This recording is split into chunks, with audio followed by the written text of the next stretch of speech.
नमस्कार विद्यार्थी मित्रांनो, या सर्व योजनांचं आपल्या ज्ञानदीपचं शासकीय योजनांचं एक पुस्तक आहे, जे पुस्तक तुम्ही न चुकता सर्वांनी वाचावं। आज आपण नवीन शासकीय योजना शिकणार आहोत। त्या योजनेचं नाव आहे राष्ट्रीय माध्यमिक शिक्षा अभियान। एक अत्यंत महत्त्वाची योजना आहे। आपण या योजनेतील महत्त्वाचे पैलू समजून घेऊया। राष्ट्रीय माध्यमिक शिक्षा अभियान या योजनेची सुरुवात 2009-10 सालापासून याची अंमलबजावणी सुरू झाली। महत्त्वाची योजना आहे।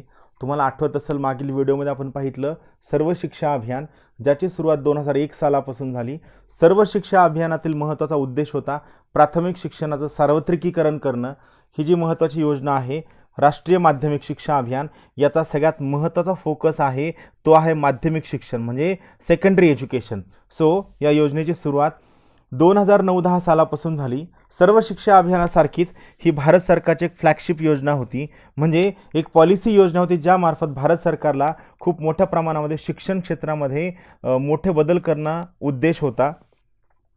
याचा मुख्य उद्देश होता माध्यमिक शिक्षणामध्ये विद्यार्थ्यांचे प्रवेश म्हणजे एंट्री किंवा ॲडमिशन सोपे करणं व माध्यमिक शिक्षणामधील गुणवत्ता वाढीस लावणं, हे याचे दोन महत्त्वाचे उद्देश होते। 2009-10 साली जेव्हा ही योजना सुरू झाली त्यावेळेस या योजनेची अंमलबजावणी फक्त शासकीय माध्यमिक शाळांनाच लागू होती।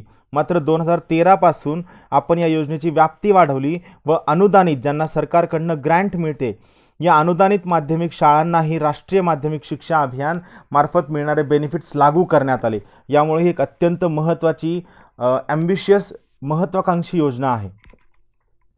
या योजनेतील काही महत्त्वाचे उद्दिष्ट आहेत। सगळ्यात पहिलं महत्त्वाचं उद्दिष्ट आहे अंमलबजावणी सुरू झाल्यापासून म्हणजे 2009-10 सालापासून 5 वर्षांच्या आत 9वी व 10वी वर्गातील स्थूल पटसंख्या 75% वाढविणे। स्थूल पटसंख्या म्हणजे ग्रॉस एनरोलमेंट रेशो। मी याचा अर्थ तुम्हाला सांगतो। ग्रॉस एनरोलमेंट रेशो म्हणजे काय? म्हणजे समजा एखाद्या शाळेमध्ये 100 विद्यार्थ्यांनी ॲडमिशन घेतलेलं आहे, तर या 100 विद्यार्थ्यांपैकी वर्षभरामध्ये जर सर्व मुलांचे ॲव्हरेज काढलं तर कमीत कमी रोज जवळपास 75 मुलांची अटेंडन्स त्या वर्गामध्ये असायला हवी।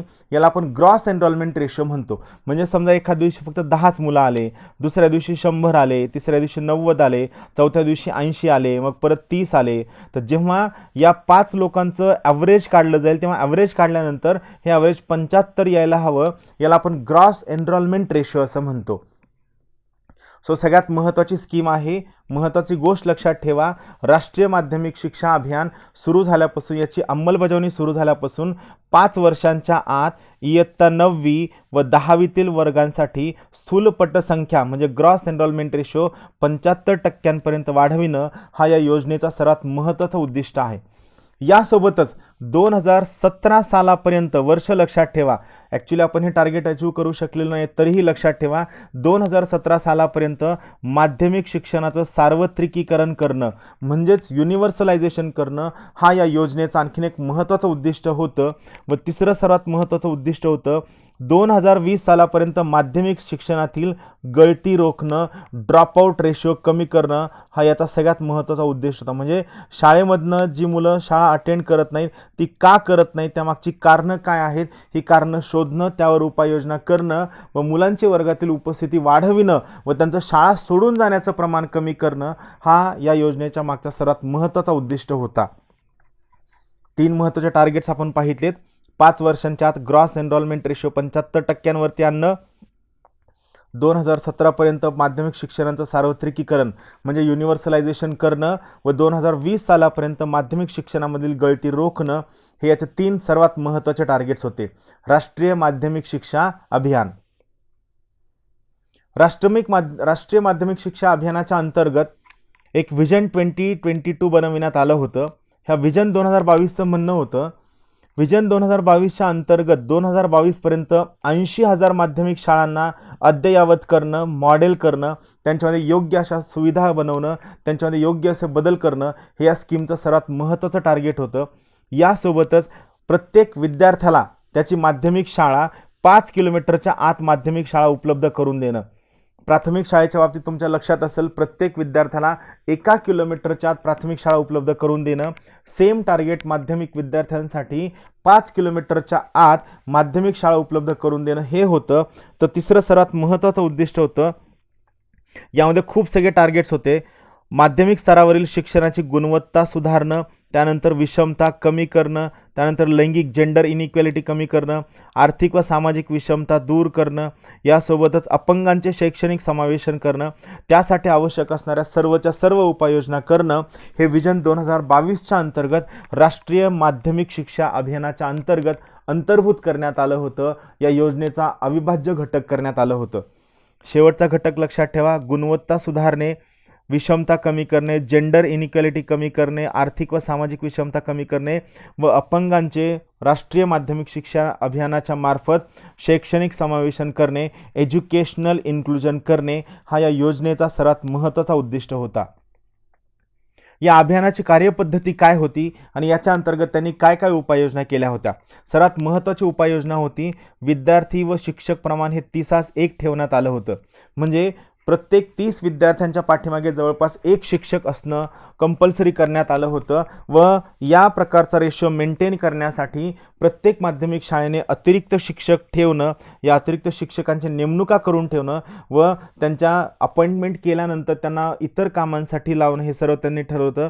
यासोबतच माध्यमिक शाळेमध्ये विज्ञान, गणित व इंग्रजी या 3 विषयांच्या शिक्षणावर जास्तीत जास्त भर देणं, जेणेकरून या विद्यार्थ्यांना भविष्यातील महाविद्यालयीन शिक्षण घेताना गोष्टी अवघड जाणार नाहीत व त्यांची एम्प्लॉयबिलिटी म्हणजे नोकरी लागण्याचं प्रमाण वाढेल, हे याच्याच मागचा सर्वात महत्त्वाचा उद्देश होता. त्यानंतर शिक्षकांना त्यांच्या सेवांतर्गत प्रशिक्षण देणं, त्यांच्या स्किल्समध्ये, त्यांच्या टीचिंग क्वालिटीमध्ये, त्यांच्या कंटेंटमध्ये पुन्हा पुन्हा इम्प्रूव्हमेंट करणं. यासोबतच माध्यमिक शाळांमध्ये विज्ञानाच्या प्रयोगशाळांचा वापर करणं व information and communication technology ICT, information and communication technology म्हणजेच माहिती व तंत्रज्ञानावर आधारित शिक्षण देणं, हा या योजनेतील महत्त्वाचा उद्देश होता. यासोबतच अभ्यासक्रमामध्ये सुधारणा करणं, शिक्षकाच्या अध्ययनाच्या पद्धती सुधारणं, जेणेकरून मुलांना शिक्षणामध्ये गोडी वाटेल, त्यांना सर्व लेक्चर अटेंड करण्याची इच्छा होईल, या सर्व गोष्टींवर काम करणं, हे या योजनेचं सर्वात महत्त्वाचं उद्दिष्ट होतं. यासोबत काही महत्त्वाच्या गोष्टींकडे खास लक्ष देण्यात आलं होतं. प्रत्येक माध्यमिक शाळेमध्ये वर्गखोल्या अतिरिक्त असाव्या, प्रयोगशाळा असाव्या, ग्रंथालय असावे, कला व हस्तकला यासाठी वेगळ्या वर्गखोल्या असाव्या, शौचालय सुविधा योग्य पद्धतीने उपलब्ध असाव्या, दुर्गम भागांमध्ये शिक्षकांसाठी निवासी वसतिगृह उपलब्ध करून द्यावे, इत्यादी फिजिकल इन्फ्रास्ट्रक्चर अवेलेबल करावं, हे या योजनेचं महत्त्वाचं उद्दिष्ट होतं. यासोबतच राष्ट्रीय माध्यमिक शिक्षा अभियानाच्या अंतर्गत या प्रत्येक योजनेचं सूक्ष्म नियोजन करणं, सोबत आश्रमशाळा अद्ययावत करणं, दुर्बल घटकांना मुख्य शिक्षणाच्या प्रवाहात आणणं, महिला शिक्षकांचं प्रमाण वाढवणं व सोबतच मुलींसाठी स्वतंत्र स्वच्छतागृह उभारणं, हे अत्यंत महत्त्वाचे ऑब्जेक्टिव्ह होते. हे सर्व गोष्टी तुम्ही ज्यावेळेस एखाद्या वेळेस शिक्षणावरती निबंध लिहित असाल आणि त्यामध्ये तुम्हाला जर कुणी सुधारणा सुचवलं असेल किंवा तुम्हाला तुमच्या उत्तराचं एंड करायचं आहे, UPSC मेन्स देणारी खास करून लोक, तर त्यांनी या सर्वच्या सर्व गोष्टी स्वतःच्या उत्तरामध्ये टाकू शकता. हे तुमच्या उत्तराचं खूप छान असं व्हॅल्यू ॲडिशन होऊ शकतं. सध्या ही योजना समग्र शिक्षा अभियानाचा भाग आहे. तुम्हाला आठवत असेल, मघाचं असणारं सर्व शिक्षा अभियान व सध्याचं राष्ट्रीय माध्यमिक शिक्षा अभियान, या दोनही योजना या समग्र शिक्षा अभियानाचा भाग आहेत. ही एक महत्त्वाची स्कीम होती. या स्कीमचं नाव होतं राष्ट्रीय माध्यमिक शिक्षा अभियान. त्यानंतरची पुढची महत्त्वाची स्कीम आहे राष्ट्रीय साधन सहगुणवत्ता स्कॉलरशिप योजना.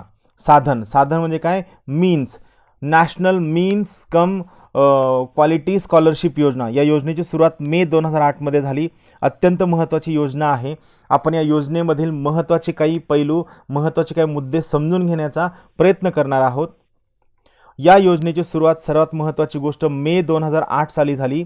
ही केंद्र पुरस्कृत योजना आहे. केंद्र सरकार सेंट्रली स्पॉन्सर्ड स्कीम आहे. सर्वात महत्त्वाची गोष्ट, या योजनेची अंमलबजावणी, या योजनेसाठी असणारी नोडल एजन्सी ही अल्पसंख्याक मंत्रालय आहे, ज्यांच्या मार्फत या योजनेची अंमलबजावणी केली जाते. या योजनेचा सर्वात महत्त्वाचा उद्दिष्ट आहे आर्थिकदृष्ट्या म्हणजे इकॉनॉमिकली दुर्बल घटकातील विद्यार्थ्यांना स्कॉलरशिप देणं, गुणवंत विद्यार्थ्यांना स्कॉलरशिप देणं हा महत्त्वाचा क्रायटेरिया त्यांनी ठेवलेला आहे. म्हणजे तुम्हाला या स्कीमच्या अंतर्गत जर स्कॉलरशिप हवी असेल तर त्यासाठी तुम्हाला एका पर्टिक्युलर स्तराच्या वरचे मार्क्स किंवा गुण मिळायला हवे. 8वी नंतरचे माध्यमिक शिक्षण चालू ठेवण्याकरिता मदत करणे हा या स्कीमचा महत्त्वाचा उद्देश आहे व त्यासोबतच शाळेतील गळती म्हणजे ड्रॉपआउट रेशो कमी करणं हे या स्कीमचं महत्त्वाचं उद्दिष्ट आहे. तीनही उद्दिष्ट लक्षात ठेवा, यांच्यावरती प्रश्न विचारला जातो, महत्त्वाचं उद्दिष्ट आहे. स्वरूप काय आहे तर दरवर्षी निवडक विद्यार्थ्यांना निवडलं जातं व यांना 6,000 रुपये प्रतिवर्ष एवढी स्कॉलरशिप दिली जाते.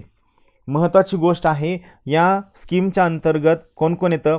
शासकीय शाळा, शासन अनुदानित शाळा, स्थानिक स्वराज्य संस्थांच्या शाळा या सर्व ठिकाणी हे 6,000 रुपये प्रतिवर्ष एवढी स्कॉलरशिप दिली जाते.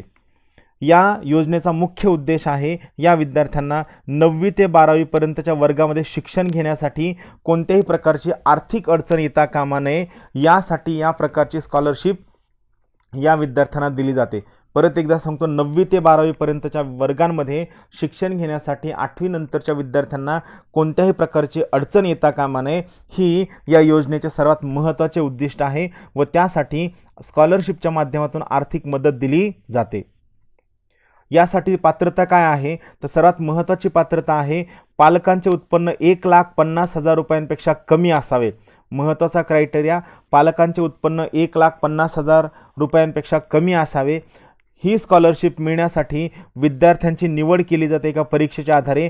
यासाठी 2013-14 सालापासून अगोदर ही निवड विद्यार्थ्याच्या पर्सेंटेजवर, त्याला 8वीला पडलेल्या मार्कांवर ठरायची, पण 2013-14 सालापासून राज्य सरकार ही स्कॉलरशिप देण्यासाठी स्वतंत्र परीक्षा घेत आहे. लक्षात ठेवा, 2013-14 सालापासून या योजनेच्या अंतर्गत स्कॉलरशिप देण्यासाठी राज्य सरकार 2013-14 सालापासून स्वतंत्र परीक्षा घेत आहे. या योजनेच्या अंतर्गत दरवर्षी जवळपास 1,00,000 स्कॉलरशिप दिल्या जातात. स्कॉलरशिपची रक्कम त्रैमासिक पद्धतीने दिली जाते, म्हणजे दर 3 महिन्यांनी दिली जाते. सध्या ही जी योजना आहे ही सध्या प्रत्यक्ष लाभ हस्तांतरणद्वारे राबवली जाते. म्हणजे काय, DBT ज्याला आपण म्हणतो डायरेक्ट बेनिफिट ट्रान्सफर. अगोदर हे सर्व जे फंड्स होते हे फंड्स शाळेमध्ये यायचे व त्यानंतर त्या विद्यार्थ्याला मिळायचे, पण सध्या हे फंड्स शाळेमध्ये न येता त्या गुणवंत विद्यार्थ्याच्या बँक अकाउंटला हे पैसे डिरेक्टली जमा होतात व तो त्याचा उपभोग घेऊ शकतो. या स्कीमच्या अंमलबजावणीसाठी केंद्र सरकारच्या मार्फत एक नवीन वेबसाईट सुरू करण्यात आलेली आहे. तिचं नाव आहे नॅशनल ई स्कॉलरशिप पोर्टल. याचं नाव लक्षात ठेवा. जेव्हा तुम्हाला वेळ मिळेल त्यावेळेस तुम्ही नॅशनल ई स्कॉलरशिप पोर्टलवरती जा. त्या ठिकाणी तिथं असणारं घोषवाक्य असेल, महत्त्वाचे ऑब्जेक्टिव्ज असतील किंवा नवीन एखादा बदल केला असेल, हा बदल लक्षात ठेवा जो तुम्हाला जनरल स्टडीजच्या पेपर 3 मधील उत्तरं सोडविण्यासाठी खूप जास्त उपयोगी पडू शकतो. सो याच्या अंमलबजावणीसाठी महत्त्वाची असणारी पोर्टल आहे नॅशनल ई स्कॉलरशिप पोर्टल. त्यानंतरची पुढची महत्त्वाची योजना आहे अहिल्याबाई होळकर योजना. अत्यंत महत्त्वाची योजना आहे. आपण समजून घेऊया या योजनेचं महत्त्वाचं उद्दिष्ट काय आहे. या योजनेची सुरुवात महाराष्ट्र शासनाकडनं करण्यात आली. 1996-97 साली या स्कॉलरशिपची योजना करण्यात आली. या योजनेचा महत्त्वाचा उद्दिष्ट काय आहे तर इयत्ता 5वी ते 10वी पर्यंतच्या मुलींसाठी, खास करून ही योजना मुलींसाठी आहे. इयत्ता 5वी ते 10वी पर्यंतच्या मुलींना त्यांच्या गावामध्ये शाळा उपलब्ध नसल्यास शाळेत उपस्थित राहण्यासाठी महाराष्ट्र राज्य परिवहन महामंडळ म्हणजे आपलं स्टेट ट्रान्सपोर्ट ज्याला आपण काय म्हणतो ST किंवा लाल परी, या लाल परीनं मोफत प्रवास करण्याची सुविधा, ही सुविधा खास करून ग्रामीण भागातील मुलींसाठी आहे. महत्त्वाची स्कीम लक्षात ठेवा. लाल परीने मोफत प्रवास करण्याची सुविधा अहिल्याबाई होळकर या योजनेच्या मार्फत सर्व विद्यार्थ्यांना दिली जाते. अत्यंत महत्त्वाकांक्षी योजना आहे. यामुळे या योजनेला अहिल्यादेवी होळकर यांचं नाव देण्यात आलेलं आहे. त्यानंतरची पुढची सर्वात महत्त्वाची योजना आहे ती आहे एकलव्य आदर्श रहिवासी शाळा योजना. बेसिकली ही केंद्र सरकारची शाळा आहे. याच्या अंतर्गत रेसिडेन्शियल स्कूल्सची स्थापना केली जाते. Eklavya model residential school scheme महत्त्वाची योजना आहे. आपण समजून घेऊया या योजनेच्या अंतर्गत सरकारचे काय काय उद्दिष्ट आहेत. राज्यघटना कलम 275(1) याच्या अंतर्गत राज्यांना शेड्युल्ड ट्राईबच्या विकासासाठी काही अनुदानं मिळली जातात. 275च्या अंतर्गत राज्यांना 2 टाईपचे अनुदानं मिळतात, आपण ते नंतर शिकणार आहोत. एक आहे ते आहे जनरल ग्रँट, दुसरी आहे ती आहे स्पेसिफिक ग्रँट. आर्थिक अडचणीमध्ये असणाऱ्या राज्यांना जनरल ग्रँट दिली जाते, तर शेड्युल्ड ट्राईबच्या विकासासाठी राज्यांना आर्टिकल 275च्या अंतर्गत स्पेसिफिक ग्रँट दिली जाते. यामध्ये या राज्यांवर बंधनकारक असतं की त्यांना मिळालेली ही स्पेसिफिक ग्रांट त्यांनी शेड्युल्ड ट्राईबच्या विकासासाठी खर्च करावी. सो राज्यघटनेच्या कलम 275 नुसार राज्यांना जी स्पेसिफिक ग्रांट मिळते, या ग्रांटचा वापर करून प्रत्येक राज्यानं 480 विद्यार्थी क्षमतेचा एकलव्य आदर्श रहिवासी शाळा स्थापन कराव्या, एकलव्य मॉडेल रेसिडेन्शियल स्कूल स्थापन करावे. लक्षात ठेवा, प्रत्येक स्कूलमधली सदस्य संख्या किंवा विद्यार्थी संख्या ही 480 असाव्यास हवी, त्याच्यापेक्षा जास्त असता कामा नये. या स्कीमचा मेन उद्देश शेड्युल्ड ट्राईब अनुसूचित जमातीतील विद्यार्थ्यांना बेनिफिट मिळण्यासाठी आहे. अनुसूचित जमातीतील विद्यार्थ्यांना बेनिफिट मिळण्यासाठी या योजनेचा सर्वात महत्त्वाचा उद्दिष्ट आहे. याचं उद्दिष्ट हे आहे, ज्या तालुक्यांमध्ये 50% जास्त लोकसंख्या अनुसूचित जमातीची आहे किंवा ज्या तालुक्यांमध्ये 20,000 जास्त लोकसंख्या अनुसूचित जमातीची आहे, या प्रत्येक तालुक्यामध्ये कमीत कमी एक एकलव्य आदर्श निवासी शाळा उभारली जाईल. पहा, ज्या तालुक्याची लोकसंख्या 50% किंवा त्यापेक्षा जास्त आहे किंवा ज्या तालुक्यामध्ये कमीत कमी 20,000 लोकसंख्या ही अनुसूचित जमातीची आहे, त्या ठिकाणी कंपल्सरीली एक एकलव्य आदर्श निवासी शाळा उभारली जाईल. याचा उद्देश आहे 2022 पर्यंत सर्व शाळा उभं करणं, हे याचं उद्दिष्ट आहे. महाराष्ट्रामध्ये सध्या या एकलव्य मॉडेल रेसिडेन्शियल स्कूलच्या अंतर्गत महाराष्ट्रात सध्या 16 शाळा कार्यरत आहेत. परत एकदा सांगतो, एकलव्य रेसिडेन्शियल स्कूल या स्कीमच्या अंतर्गत महाराष्ट्रामध्ये सध्या 16 शाळा कार्यरत आहेत. सर्वात महत्त्वाची गोष्ट, याचा उद्देश आहे दुर्गम भागातील आदिवासी मुलांना प्राथमिक ते उच्च माध्यमिक, हे लक्षात ठेवा, हा मुद्दा महत्त्वाचा आहे. प्राथमिक ते उच्च माध्यमिक आयोग विचारताना विचारतं, एकलव्य रेसिडेन्शियल स्कूलच्या अंतर्गत कोणत्या गटातील विद्यार्थ्यांना शिक्षण चांगलं मिळावं, हे उद्देश असतं. सो हे लक्षात ठेवा, दुर्गम भागातील आदिवासी मुलांना प्राथमिक, माध्यमिक व उच्च माध्यमिक शिक्षण चांगल्या पद्धतीने उपलब्ध करून देणं, हे या योजनेचं उद्दिष्ट आहे. याच्या अंतर्गत 6वी ते 12वी मधील विद्यार्थ्यांना निवासी शाळा मिळवून देण्याचा प्रयत्न केला जातो.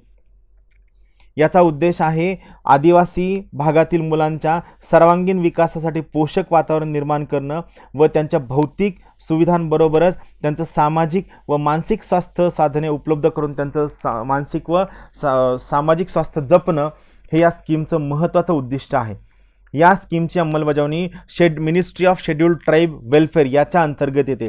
अनुसूचित जमाती कार्य मंत्रालय यांच्या अंतर्गत या स्कीमची अंमलबजावणी येते. या स्कीमच्या अंतर्गत आणखीन भरभरून तरतूद ही 2018-19च्या अर्थसंकल्पामध्ये करण्यात आलेली आहे. 2018-19 अर्थसंकल्प नाव लक्षात ठेवा, याच्यावरती प्रश्न विचारला जातो. Thank you very much. बाकीच्या स्कीमसाठी आपण लवकरात लवकर भेटूया. Thank you very much.